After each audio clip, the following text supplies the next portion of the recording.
the teacher of the scripture or the minister of the gospel must be careful in how he interprets the scriptures.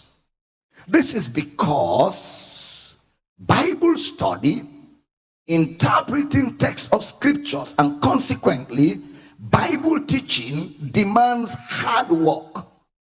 Bible teaching demands hard work. Bible study demands hard work. It's not for a lazy person. It demands hard work. It demands diligence. It demands carefulness. Sometimes one of the closest carnal way to interpret is like the medical doctor, who must have the skills required to practice in his medical profession. So if the medical doctor is going to carry out a cesarean section or is going to do an operation, he must have the skills required as a surgeon to cut through the human body. But remember, as he's cutting through the human body, he must cut with expertise. And his job is to look for the diseased part of the body and skillfully cut the diseased part without injuring the good part, and without leaving a part of the diseased part along with the good part, and without forgetting the scissors right inside the body to sew it back. He must have the carefulness, the properness, the skills to cut through the human body. Now that expertise is what the Bible teacher is required to have. It's like the miner who goes to mine precious stones.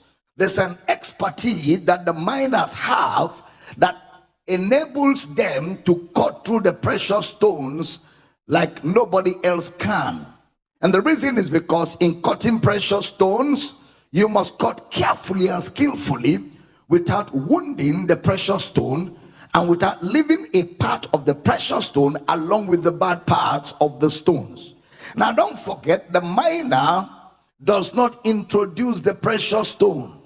The miner does not innovate.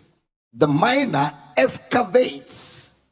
The medical doctor that is carrying out a cesarean section is not going to innovate, is going to excavate what the matter is and get it out. In Bible teaching, we do not innovate.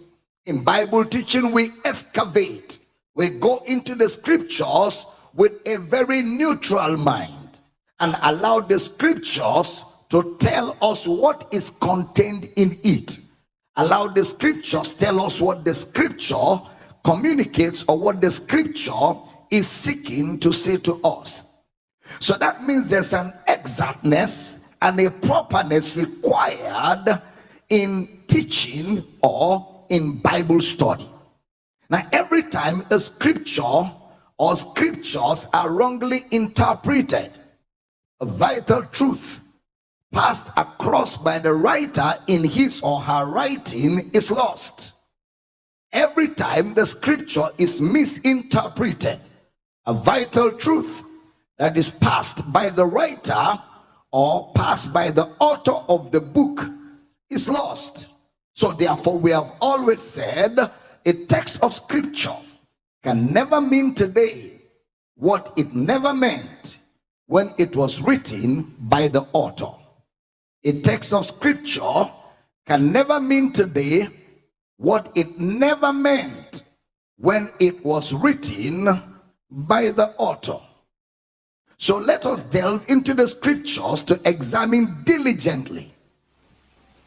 We're going to examine diligently. We're going to examine skillfully and painstakingly through the pages of the scripture what the writers taught and explained as the wrath of God.